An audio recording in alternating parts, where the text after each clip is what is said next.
What is the world feeling today? Zeitgeist Whisperer, Wednesday, April 22nd, 2026. Wednesday hums with the static of things looking themselves up. You typed something into a search bar last night, maybe a name, maybe an ancient Aztec sun god, and felt the strange vertigo of joining a million others doing the same thing at the same moment. The gardens keep growing, pixel by pixel.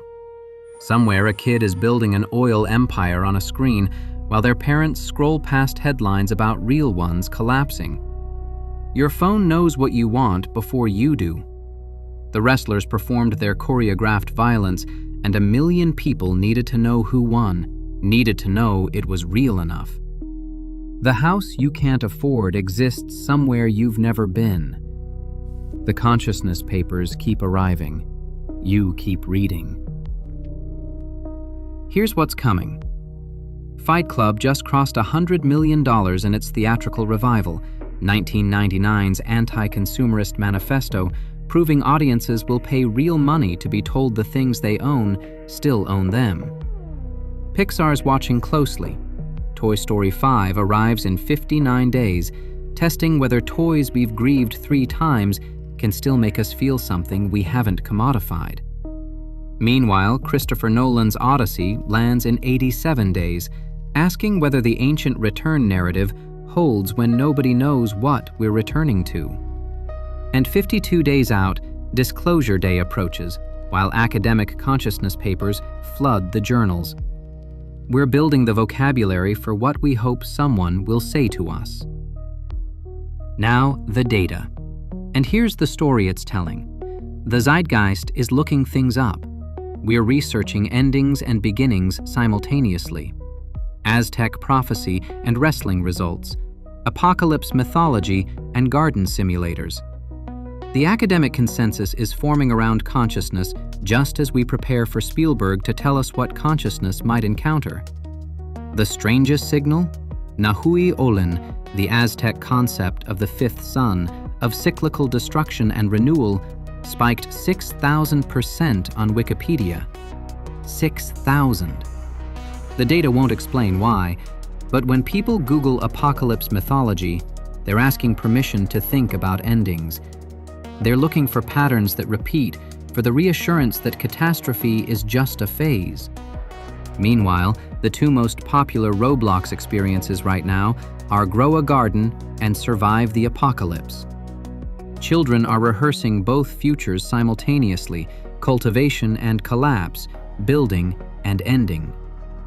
And Exit 8, a micro-budget Japanese game about being lost in an endless liminal subway station, just posted a 2,800% return on investment. Turns out audiences will pay for the feeling of being trapped in familiar spaces that don't lead anywhere. The housing memes keep spreading too, Dutch crisis content going global, shelter anxiety finding its visual language. And somewhere in the background, Mr. Brightside is fluctuating on the charts again. 22 years of coming out of our cages. Let's go deeper. There's a pattern in what we're expressing and what we're hiding from ourselves. The expressed desire right now is cyclical time. Nahui Ollin's spike, Fight Club's resurrection, WrestleMania's ritualized combat. We're reaching for patterns that repeat, endings that become beginnings. But here's what's repressed underneath: the terror of linear time. Because if history is cyclical, we're not responsible for where it ends. If the Aztecs predicted this, we didn't cause it. The integration, the stories we actually need, are ones that hold both.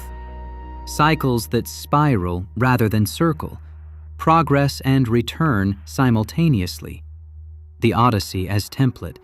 You come home, but you're not the same person, and neither is home. The other current running through the data is virtual cultivation.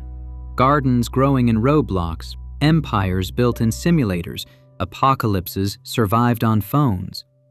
We're building worlds we can control, but underneath that is grief. Grief for the physical we've abandoned. Every virtual garden is a house we can't afford, a planet we can't fix, a body we're not sure we inhabit anymore. The integration is work that makes the boundary permeable, digital creation that changes physical behavior, virtual rehearsal that produces real courage. This is where Mircea Eliade becomes useful. The Romanian historian of religion understood exactly what Nahui Ollin's spike means.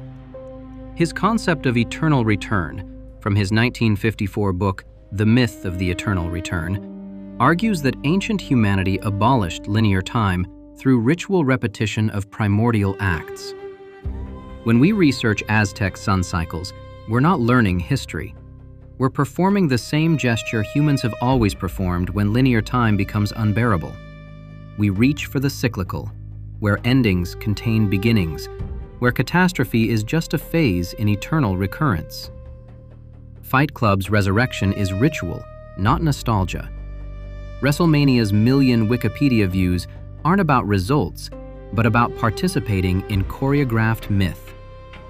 The fifth sun will end. The sixth will begin. We will be part of something that continues. Quick callbacks for your viewing list. Groundhog Day, cyclical time as punishment until it becomes practice.